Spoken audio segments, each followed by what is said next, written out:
গেছি গড়িয়াহাট, দেখাচ্ছি।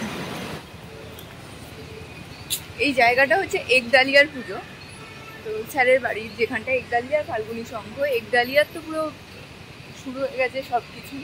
লাইটগুলো জ্বলছে না সকালবেলা বলে, মনে হয় সন্ধ্যে থেকে লাইটগুলো জ্বলতে আরম্ভ করবে। দেখাই।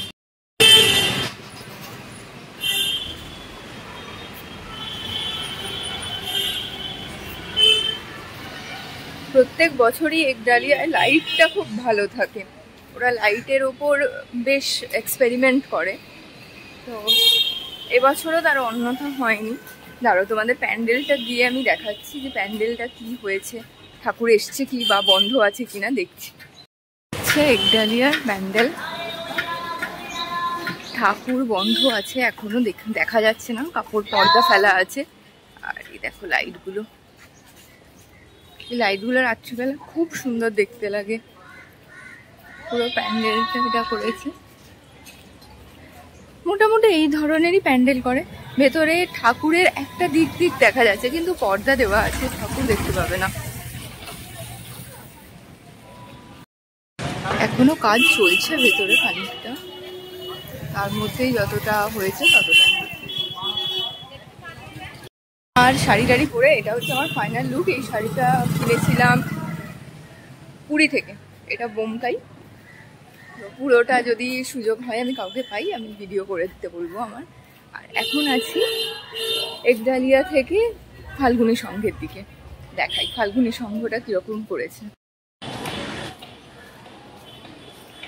লাইটগুলো তো ওপর থেকে ঝুলছে।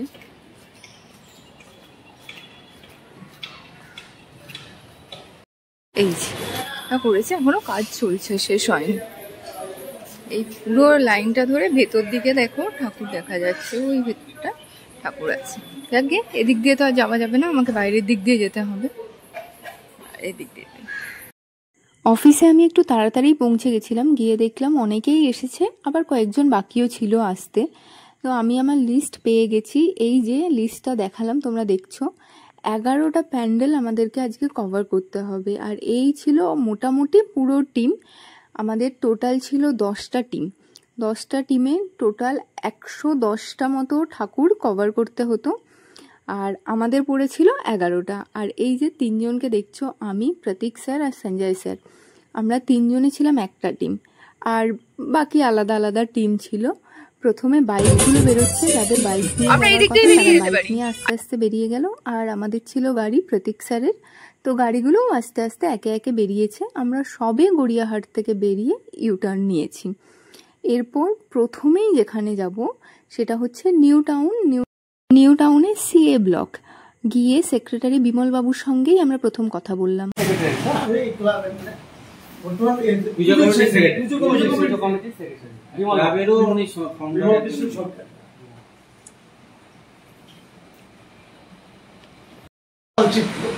পটের উপর চালচিত্র।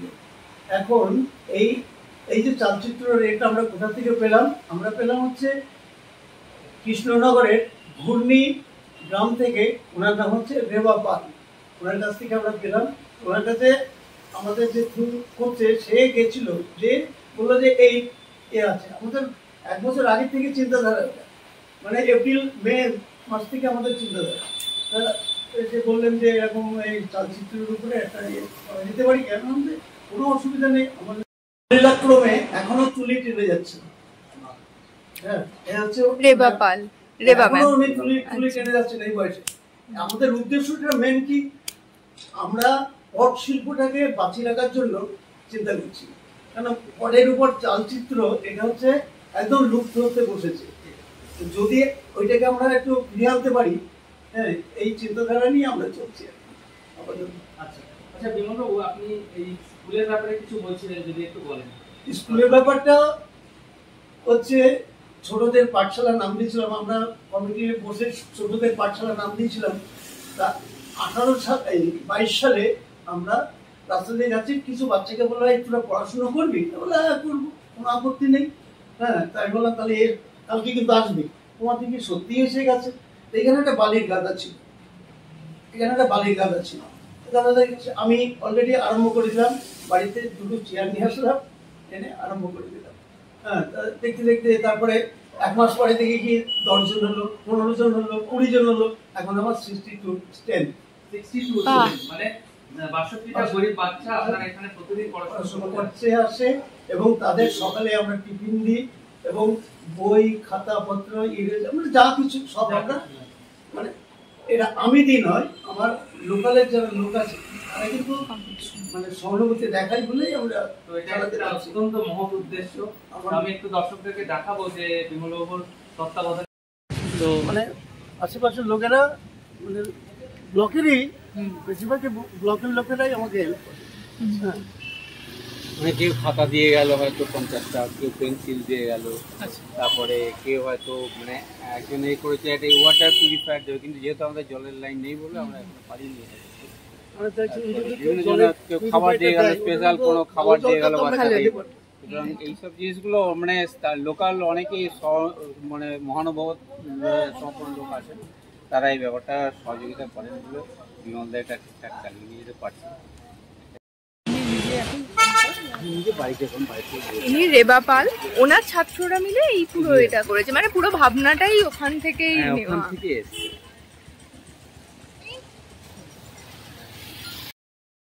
তোমরা তো সবটা শুনেই নিলে যে ওনাদের এইবারের থিম চালচিত্র আর ভাবনা রেবা পাল, কৃষ্ণনগরের ঘূর্ণি গ্রাম থেকে।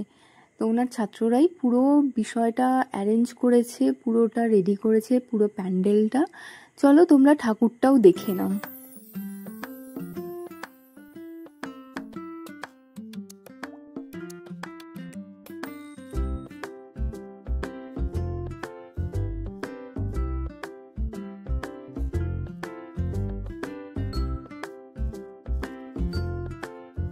ঠাকুর প্যান্ডেল দেখার পর আমরা ক্লাবে গিয়ে একটু চা খেলাম। চায়ের কাপটা ছিল বেশ সুন্দর। চা কি? চা আমাদের ইমোশন। আর তোমরা বাকিটা শুনেছো যে বিমল বাবু আর ওনার এই ক্লাব কিভাবে ছাত্রীদের সঙ্গে যুক্ত, দুস্থ ছাত্রছাত্রীদের পড়াশোনার সঙ্গে যুক্ত। তো উনি ভীষণ ভালোবাসেন গিফট দিতে। উনি আমাদের সবাইকে একটা করে পেন দিয়েছেন, আর ওনাদের প্রত্যেক ইয়ার একটা ম্যাগাজিন বেরোয় যেখানে ছাত্রছাত্রীরা লেখায় আর আশপাশের ওই সেম ব্লকেরই লোকজন লেখে। তো আমরা গিফট নিয়ে বেরিয়ে গেলাম নেক্সট পুজোর জন্য। নেক্সট পুজো ছিল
চাষির, যেহেতু চাষির কনসেপ্টটা এখানটায় আছে। মানে গরিব চাষি নিজের ছেলেকে মানুষ করার জন্য রাত দিন খেটে পয়সা ইনকাম করে ওকে বাইরে পাঠিয়েছে পড়াশোনা করতে, কিন্তু সেখানে পড়াশোনাটা না করে সে ইয়েতে চলে আসছে সোশ্যাল মিডিয়া।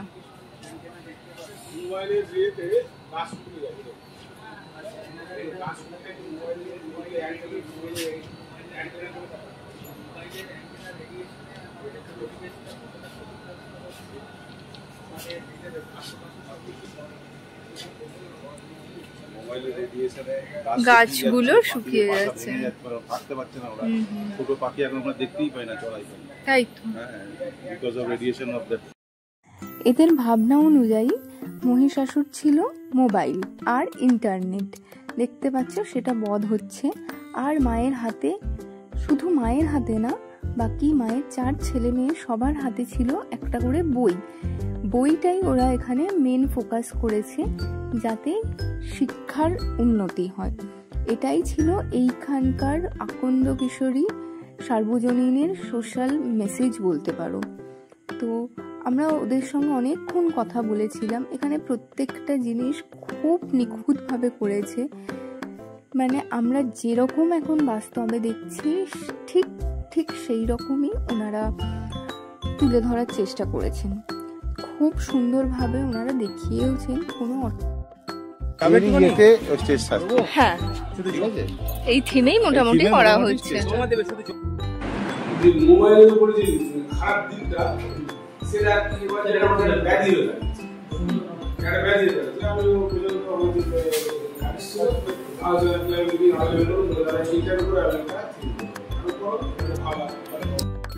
ক্লাবের ঘরে একটু জল মিষ্টি খেয়ে আমরা বেরিয়ে পড়লাম পরের ঠাকুর দেখার উদ্দেশ্যে। পরেরটা ছিল অর্জুনপুর। তখনও জানতাম না, কিন্তু এখন জানি এটা খুব ভাইরাল, খুব ভালোভাবে প্রচার হয়েছিল ঠাকুরটার, মানে পুরো কলকাতা জুড়ে প্রচার করেছিল ওরা। সেখানেই যাচ্ছি, অর্জুনপুর আমরা সবাই ক্লাব। আছি বাগুইঘাটির অর্জুনপুর আমরা সবাই ক্লাব। এদের থিম যা বুঝতে পারছি বাইরে থেকে, মুখোমুখি বলে থিম করেছে প্রতিমা শম্পা ভট্টাচার্য। চলো গিয়ে দেখি কেমন করেছে। খুব বড় পুজো, দেখেই বোঝা যাচ্ছে, কারণ অনেক দূর থেকে ওরা হোর্ডিং লাগিয়ে রেখেছে। তো বেশ বড় পুজো, সেই জন্য একটু দেখিয়ে দিচ্ছি কিরকম কি করেছে না করেছে দেখিয়ে দিচ্ছি। থেকে দেখতে পাচ্ছি বাউন্সার টাউন্সার দাঁড়িয়ে আছে।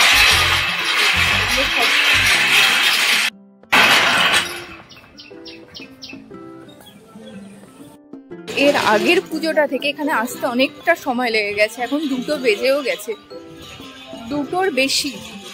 তো কারণ আগেরটা ছিল লেক টাউন, এটা হচ্ছে বাগুইহাটি, প্রায় 14-15 কিলোমিটারের ডিস্টেন্স। তো এই টাইমে ভিড়ও আছে প্রচণ্ড, তো অনেকটাই টাইম লেগে গেল। এখানে একটা এলইডি সেট করা আছে, এলইডিটা প্লাস্টিকে মোড়া, যেহেতু বৃষ্টি হচ্ছে সেই জন্য প্রবাবলি। তো প্যান্ডেলটা যাই আগে, তারপর তোমাদের দেখিয়ে দিচ্ছি প্যান্ডেলটা কেমন করেছে। তার আগে একটু গল্প করে নিচ্ছি আর কি। প্যান্ডেলের ভেতরে চলে এসেছি, মানে সামনেতেই। আমি যা দেখতে পাচ্ছি এখানে কিন্তু ঠাকুর দেখা শুরু হয়ে গেছে, লোকজন বেশ ভিড় করে ঠাকুর দেখছে। দেখাই তোমাদেরকে, দেখাই প্যান্ডেলটা। এই ওপরে আছে মোটামুটি বাঁশের, এদিকে ড্রিঙ্কিং ওয়াটার দেওয়া আছে। দ্য গুড থিং ইজ, এই প্রথম আমি দেখলাম যেখানে ড্রিঙ্কিং ওয়াটার আছে। আর আমার মনে হয় এটা হেল্প ডেস্ক, আর ফায়ার এক্সটিংগুইশার তো দেওয়াই আছে। এই হচ্ছে পুরোটা বাঁশের, আর ওপরে ঝুলিয়েছে আমার মনে হয় ওগুলো লাইট।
এসে গেছি দমদম।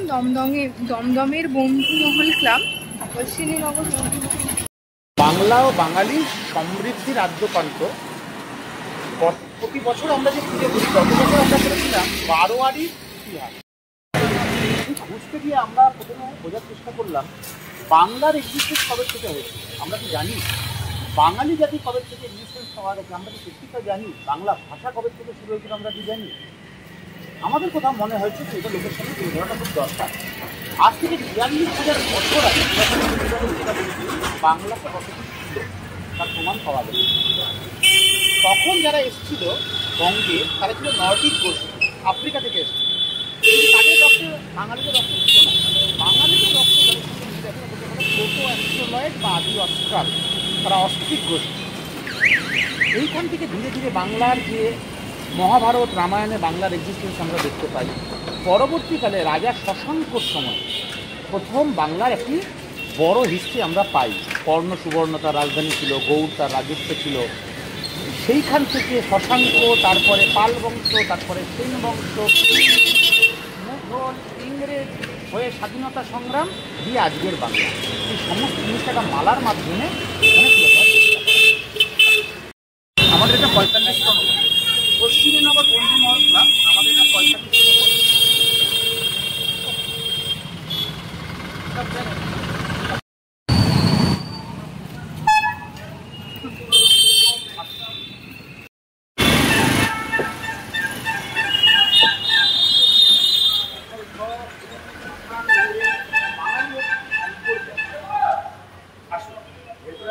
এই সমস্ত জিনিস এখানে দেখানো হয়েছে, রিপ্রেজেন্ট করা হয়েছে। এই হচ্ছে প্রোটো অ্যাস্ট্রোলয়েড, বাঙালিদের আদি পুরুষ।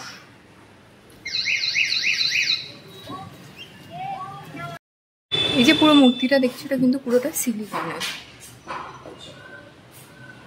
এটা কথাও বলবে, মুভও করবে, কিন্তু আজকে এখনো রেডি হয়নি। এটা রেডি হতে টাইম লাগবে। এটা পরশুদিন ইনগ্রেশন আছে, দ্বিতীয়ার দিন। আমি আদি, কান পেতে শোনো, ফিস ফিস করে ইতিহাসের শব্দ শুনতে পাবে। হিউয়েনসাংয়ের সময় আমরা তার হিউয়েনসাংয়ের লেখায় আমরা এনার সম্পর্কে জানতে পারি। তারপরে পাল বংশ, যারা বৌদ্ধ ধর্মের প্রচলক ছিল। তারপরে সেন বংশ, যেখান থেকে হিন্দু ধর্ম চালু হয়। আজকের যে হিন্দু ধর্ম তারা কিন্তু এসেছিল এই কর্ণাটকের সেনদের থেকে। সমস্ত জিনিসটা ছোট্ট করে এখানে ইতিহাস বোঝানো হয়েছে। দেখুন কিছু স্ক্যাটার্ড রেপ্লিকা রাখা আছে। মুঘল আকবরের কাছে সুভা বাংলা তৈরি হয়। উনি সুভা বাংলা করার পরে ১২ ভূঁইয়া রাজত্ব করেন। এই ১২ ভূঁইয়ার রাজত্ব পলাশির যুদ্ধে শেষ হয়। আর এখানে দেখানো হয়েছে ৭৬-এর মন্বন্তর, বাংলার একটি খুব বড় ঘটনা যেটাকে আমরা কোনোভাবে অ্যাভয়েড করতে পারি না। সেখান থেকে হয়ে যখন ইংরেজ আমলে চলে যায়, নবকৃষ্ণ দেব দুর্গাপুজোর প্রচলন শুরু এখান থেকে। ধীরে ধীরে কিছু মহিলা যারা নীরবে এই স্বাধীনতা সংগ্রামীদের পাশে কাজ করেছিলেন, সুহাসিনী গাঙ্গুলি, প্রীতিলতা ওয়েদবেদান, সরলা দেবী চৌধুরানী, আমরা সেই লোকগুলোকেই রেখেছি। বাকিদেরকে তো সবাই চেনে। এদেরকে বোধ হয় রাজত্বে যখন লক্ষণ সেন ধীরে ধীরে বৈষ্ণব ধর্মকে প্রমোট করছেন, এটা সেই সময়কার ঘটনা। এর পরবর্তীকালে এসে গেল ভাষা আন্দোলন, যাকে ছাড়া বাঙালির কথা ভাবা যায় না। তার নাম ঈশ্বরচন্দ্র বিদ্যাসাগর। পিছনে যেটি দেখতে পাচ্ছেন সেটি হচ্ছে মনসামঙ্গল কাব্য। আমরা ছোটবেলায় সবাই এটিকে পাঁচালী হিসেবে, রবীন্দ্রনাথ ঠাকুর এই জায়গাটা তৈরি হচ্ছে তারপর থেকে যদি আমরা ঘুরে আসি, নন্দলাল বসু, অবনীন্দ্রনাথ ঠাকুর, রামকিঙ্কর বেজ, স্কাল্পচার, বাংলা স্কাল্পচার।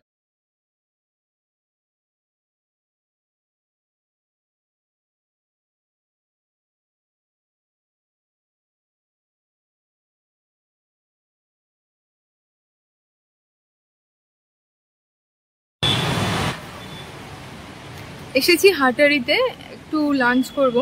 লাঞ্চটা করে নিই, অনেকক্ষণ হয়ে গেছে, 4টে বেজে গেছে লাঞ্চ করা। হাটারির খাবারের কোয়ালিটি তো ভীষণ ভালো, কিন্তু কোয়ান্টিটিটাও খুব ভালো। আমরা এই একটা ফ্রাইড রাইস আর একটা চিলি চিকেন নিয়ে 3 জনের হয়ে গেছে। হাটারির সামনে আছি, লাঞ্চ হয়ে গেছে। লাঞ্চ তো নয়, এখন কি হলো জানি না, 5টা বাজে প্রায়, পুরো 5টা। আমাদের সবে মাত্র 4টে ঠাকুর দেখা হয়েছে, এখনও 7টা ঠাকুর দেখতে হবে। যাবো দমদমের দিকে, দমদম, তরুণ দল, তারপরে ওই পাশাপাশি কয়েকটা আছে, ওখানটা একটু ইজি হবে। তারপর লেক টাউন, তারপর সল্ট লেক, তারপর ফিরতে পারবো। তো এখন ট্রাই করছি, মানে কোনো রকমে একটুখানি খাওয়া হতেই আমরা এখন প্ল্যান করছি যে কত তাড়াতাড়ি যাওয়া যায় আর কি। তো গিয়ে ঠাকুরগুলো কভার করতে হবে, নাহলে অনেকটা রাত হয়ে গেছে। আমরা যে স্পিডে এগোচ্ছি অ্যাভারেজে সেটা হচ্ছে 1 ঘন্টায় একটা ঠাকুর, যদিও অনেকটা ডিস্টেন্স ছিল, আগেরগুলো আমরা বেশ খানিকটা টাইমও দিয়েছি। তো এখন আর এত টাইমও দেওয়া যাবে না, আর এতটা ডিস্টেন্সও নেই, একটু কাছাকাছি আছে। সল্টলেকের দিকে গেলে আশা করছি একটু তাড়াতাড়ি ফিরে যেতে পারবো। তো চলো যাওয়া যাক, জানি না কখন বাড়ি ফিরবো, সবাই টেনশন করছে আমাদের যে কতক্ষণে ফিরবো বাড়ি। দেখ চলো, পৌঁছেছি তরুণদল, দমদম তরুণদল সংঘ। এখানে 3টে-4টে একসঙ্গে আছে, আমরা 6টার মধ্যে কভার করার চেষ্টা করছি।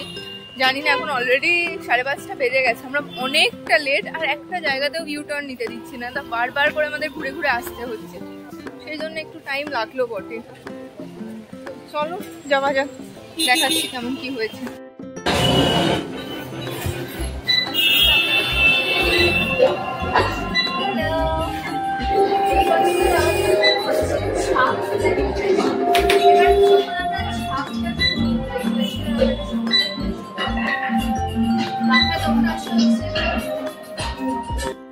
তরুণ দলের এইবারের থিম ছিল ছাপ।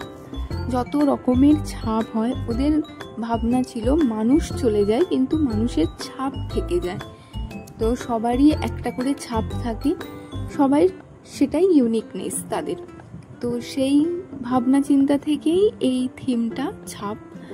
তোমরা নিশ্চয়ই এতদিনে তরুণ দল দেখে নিয়েছো, আর যারা দেখোনি তারা এই আমার ভিডিও দেখে নাও যে তরুণ দল কেমন করেছিল। খুব সুন্দর করেছিল, প্রত্যেকটা ডিটেল ওরা ছাপের বুঝিয়ে বুঝিয়ে আমাদের বলে দিয়েছিল। তো তোমরা দেখো কেমন লাগছে তোমাদের একটু জানিও।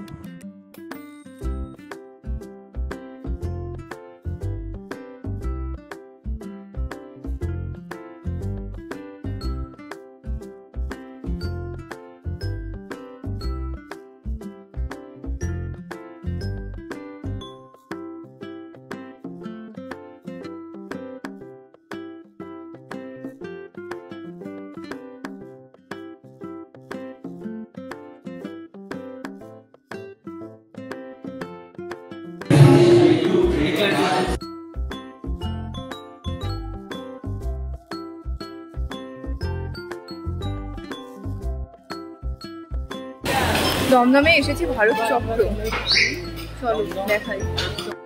ভারত চক্রের এবারের থিম ছিল তন্মাত্র, দ্য অরা।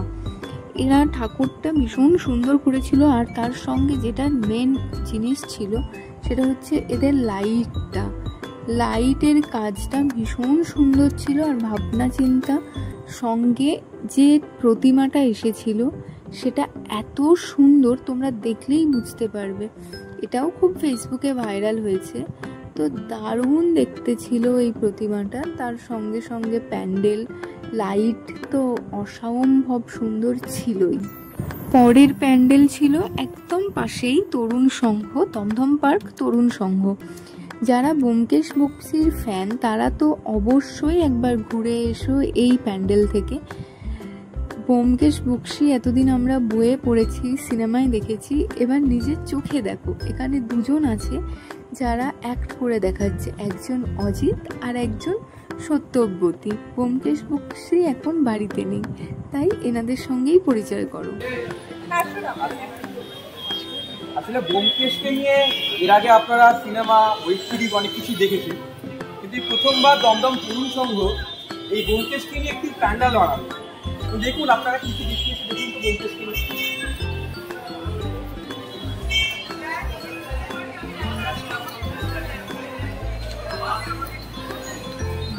ব্যোমকেশের প্রথম গল্প ছিল সত্যান্বেষী, এই হলো সেই সত্যান্বেষী। আসলে ব্যোমকেশ নিজেকে একজন ডিটেকটিভ নয়, সত্যান্বেষী বলতে পছন্দ করত, কারণ সে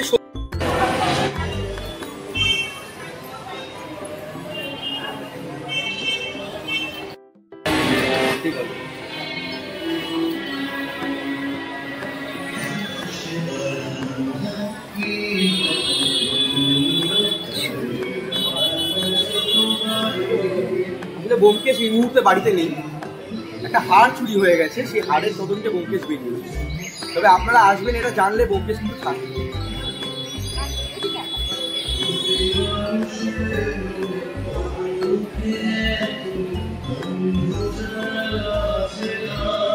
ভুটান, এই গল্পটা বলো। হ্যাঁ বাবা, সে এক কেস এসেছিল জানেন তো। আমি তো সারাক্ষণ বাড়িতে বসে আছি, একদম ভয় কাট হয়ে ভাবছি ইনি আর উনি কখন আসবেন বাড়িতে। ভাবছি যে উনি আর ইনি মানে আমার অজিত ঠাকুর বাড়িতে কখন আসে। কি ভয়ঙ্কর সে কেস ছিল বলো। প্রমীলা পাল নামে এক আসামি জেল থেকে পালিয়েছে, তারপরে এই বাড়িতে ভাড়া নিয়েছিল।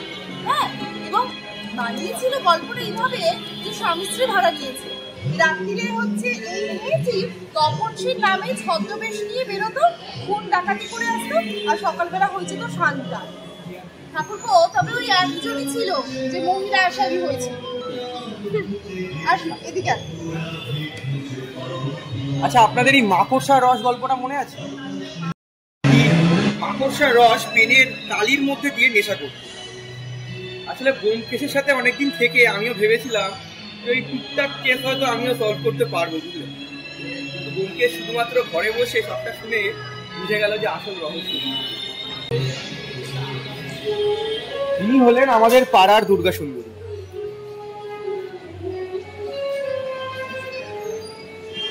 আসলে ওনার গলার হারটা চুরি হয়ে গেছে, আর ব্যোমকেশ সেই তদন্তেই বেরিয়েছে।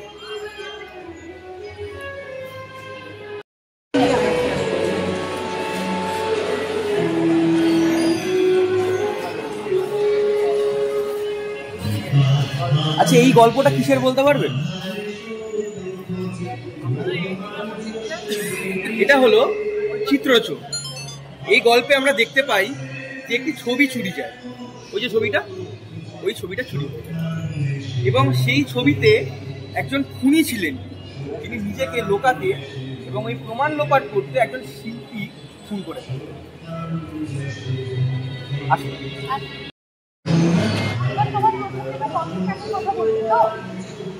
একদম।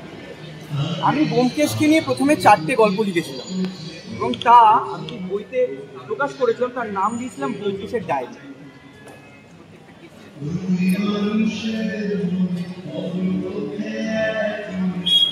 এখানে একটি সংবাদপত্র, একটা বিজ্ঞাপন বেরোতো যেখানে লেখা থাকতো, যদি কেহ পথের কাঁটা দূর করিতে চান, শনিবার সন্ধ্যা 5:30টার সময় হোয়াইটওয়ে লেডিল দোকানের দক্ষিণ পশ্চিম কোণে ল্যাম্পপোস্টে হাত রাখিয়া দাঁড়াইয়া থাকিবে। যা শুধুমাত্র বিশেষ করে ওনার চোখেই পড়তো। ইনি হলেন আশুবাবু। এনাকেও কেউ একজন তার পথের কাঁটা ভেবে ওই গ্রামোফোনের পিন দিয়ে হত্যা করার চেষ্টা করে। আচ্ছা, এটা কে বলুন তো? এটা হলো আমার বন্ধু ব্যোমকেশ বক্সী, আর পেছনে আমি শুনছিলাম ঘটনা। ওই হলাম আমি। আসলে এই কেসটা না দিন দিনে বেশ জটিল হয়ে উঠছিল, আর ওই গ্রামাফোনের পিন দিয়ে আশুবাবুর আগে আরো 5 জনকে হত্যা করা হয়েছিল কলকাতা শহরে। আসলে আশুবাবুর গান বাজনা শোনার, গান বাজনা শুনতে শুনতে ওনাকে মনটাও দিয়ে ফেলেছিল। এরপরও অবশ্য আরো একটা জটিল ঘটনা ছিল, সেটা ঠাকুরকে জানাবে আমাদের। আসলে ইনি যাকে নিজের সমস্ত কিছু ভাবতেন, তার আরেকটা অবৈধ সম্পর্ক ছিল এই আশুবাবুরই উকিলের সাথে। আর এনারা দুজনে মিলেই আশুবাবুকে তার পথের কাঁটা ভেবে হত্যা করার চেষ্টা করেছিল। সত্যি জীবন কিরকম একটা বাঁক নিয়ে চলে যায় বলো। এই বৌদান, হ্যাঁ, এটা কে বলো তো? দাঁড়াও, আপনারাই বলুন এটা কে। আশা করছি চিনতে পারবেন। এটাই হলাম আমি। আমার বন্ধু আমাকে এরকম ছদ্মরূপে দাঁড় করিয়ে দিয়েছে ল্যাম্পপোস্ট।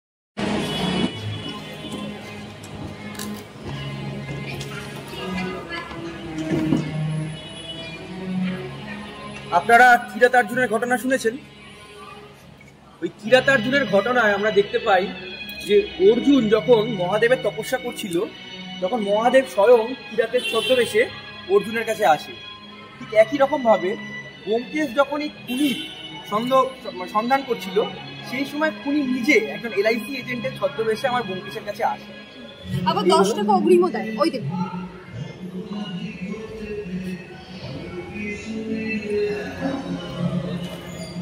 ঠাকুরপো, হ্যাঁ আবার তোমাকে ছদ্মবেশ পরানোর পালা।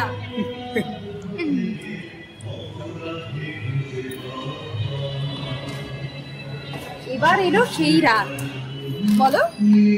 এই হলো সেই রাত যেদিন ব্যোমকেশ ফাইনালি আমাকে ওই রাতের অন্ধকারে দাঁড় করিয়ে দিল, যাতে ওই খুনি স্বয়ং এসে আমাকে খুন করতে যায়। কিন্তু পেছনে দেখুন আমার বন্ধু দাঁড়িয়ে আছে আর আরে, যাতে আমাকে কিছু না করতে পারে। আরে আরে শুনুন শুনুন শুনুন শুনুন, খুনি একটা পরে যদিও ব্যোমকেশ ধরে ফেলে, কিন্তু ওনার আসল নামটা আর জানা যায় না। তাই আমার গল্পে উনি প্রফুল্ল রায় নামেই আছে। বলে রাখি, এই প্রফুল্ল রায় ওই গ্রামোফোনের পিন একটি কলিং বেলের মধ্যে লাগিয়েছিল, এবং এই কলিং বেল যখন বাজাতো তখন এই গ্রামোফোনের পিনটা ঢুকে তাকে মারা হতো বুকের মধ্যে। আর এই জন্য আমার বন্ধু কিন্তু তার খুব প্রশংসাও করেছিল।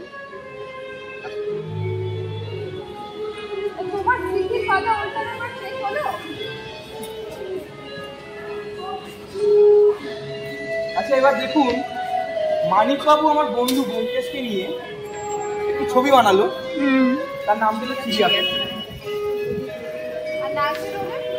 নায়কের রোলে অভিনয় করলেন স্বয়ং উত্তম কুমার, আমাদের ম্যাটিনি আইডল। আচ্ছা ছবিটা একদম সুপার ডুপার হিট।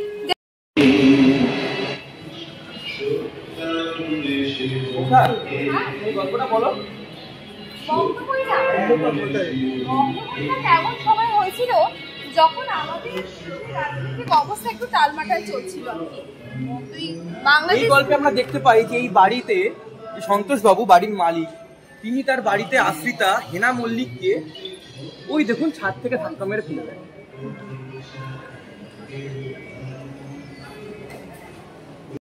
করা হচ্ছিল একদম ওই পথের কাটার মতো, এক এক করে খুন।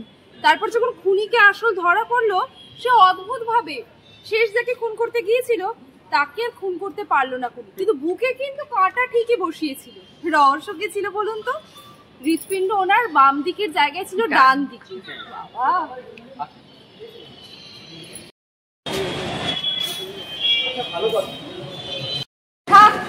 আমার হয়ে আর ওনাদেরকে এই সমস্ত কথা বলতে হবে না, আমাকে ওনারা সবাই জানে। আর জানেন ওই প্রথম মানে অর্থ অনর্থন করতে গিয়ে আমাকেই ইনি আমার ঠাকুরপো আর উনি আসামি ঠাউরেছিলেন। ভাবুন একবার, আমাকে তো সত্যি বাবা তোমরাও পারো বলতে। তখন অবশ্য নতুন নতুন প্রেম হয়েছে, বুঝতে পারিনি। তারপর বুঝলাম দাম্পত্য কলহ কাকে বলে। কিন্তু ভাববেন না, বৌদি বা বৌঠান বলেই যত আমার সঙ্গে এখন ভালো ব্যবহার করছে, কলহর সময় কিন্তু একবারও আমার হয়ে থাকে না, কথাও বলে। আচ্ছা এবার দেখুন তো, প্রতুল চন্দ্র গুপ্ত এবং সুকুমার সেনের সাথে আমাদের লেখক শরদিন্দু বন্দ্যোপাধ্যায় ঠিক কি কথোপকথন হচ্ছে।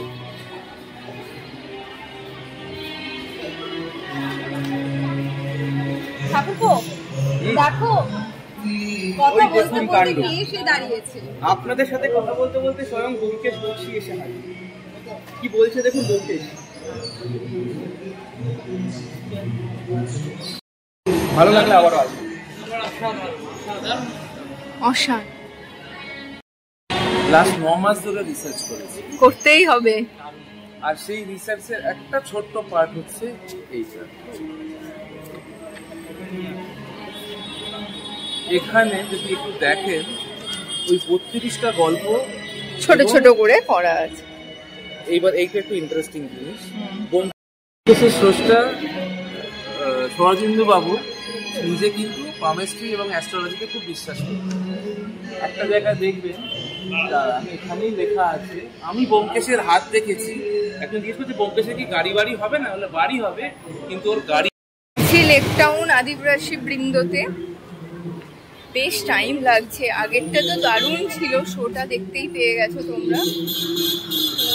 এখন আছি পরের ঠাকুরে, লেক টাউন আদিবাসী বৃন্দ। চলো যাওয়া যাক। এখানে পুজো তো ভালোই হয়, আগেরবারও দেখেছিলাম। প্যান্ডেলটা ইনকমপ্লিট থাকার জন্য আমরা নেক্সটটায় চলে যাব। এটা কভার করে এখন এসেছি সল্ট লেকের দিক। সল্ট লেকে আছে 3টে, আছি এখন একে ব্লক। লিস্ট নিয়ে ঘুরছি, আছি এখন একে ব্লক। একে ব্লকে যাই, গিয়ে দেখি ঠাকুর কিরকম হয়েছে। ডান দিকে প্যান্ডেল, যা দেখতে পাচ্ছি বুঝতে পারছি। তোমাদেরকে দেখাচ্ছি কি হয়েছে। আপনাদের ইনগ্রেশন কবে আছে? কালকে ভার্চুয়ালি ওই সিএম আমাদের যেটা করছেন তো।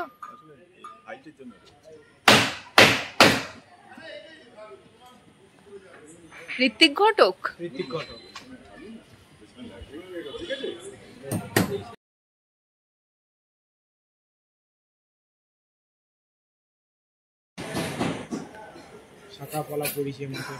আচ্ছা, এই চালচিত্রটা যেটা আপনারা করেছেন সেটা কি হাতে আঁকা নাকি না প্রিন্টেড কোনোভাবে? হাতে আঁকা। এটা হচ্ছে বিবি ব্লক সল্টলেক। সল্টলেকের পুজোগুলো যেটা আমি দেখছি, পুজোগুলো এখনো রেডি হয়নি, মানে প্যান্ডেলগুলো রেডি হয়নি। আমার মনে হয় আর একটু টাইম লাগবে। ইনগ্রেশন কালকে আছে ঠিকই, যেটা ভার্চুয়াল ইনগ্রেশন আমাদের সিএম করছেন, কিন্তু কালকে আমার মনে হয় না কমপ্লিট হবে। তো ওরা যেটা বলছে যে কালকের দিনে ইনগ্রেশন করে দেবে, কিন্তু কালকে কাউকে ঢুকতে দেবে না, সবাই মোটামুটি পরশু দিন থেকে দেখতে পাবে। তো যা কাজ আছে মোটামুটি টাইম তো লাগবেই, কালকের মধ্যে কমপ্লিট হবে মনে হচ্ছে না। আগেরটাও তাই মনে হয়েছে, এখনও তাই মনে হচ্ছে যে কালকে এরা কমপ্লিট করতে পারবে না। এবার চলো এদের টিমগুলো একটু জেনে নিই, এখনও আমি বুঝতে পারছি না কি বলছে। তো সবার সঙ্গে একটু কথা বলে নিই, এদের থিমগুলো জেনে নিই কি থিমে আছে। দেন প্রতিমাটা এখনো চাপা আছে, আমি প্রতিমাটা জানি না দেখতে পাবো কিনা, এবার দেখার চেষ্টা করবো। যেমনটা বললাম প্রতিমাটা কিন্তু চাপাই আছে, আর ভেতরটায় গিয়ে আমি একবার দেখবো কি হয়েছে। এখনো তো রেডি হয়নি, বেশ কিছুটা কাজ বাকি। এই হচ্ছে প্যান্ডেল,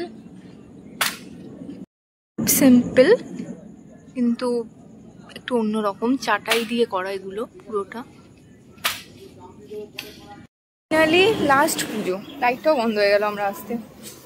ওকে, ফাইনালি লাস্ট পুজোয় আমরা এসে গেছি, আজকে এটাই লাস্ট। চলো দেখে নিই।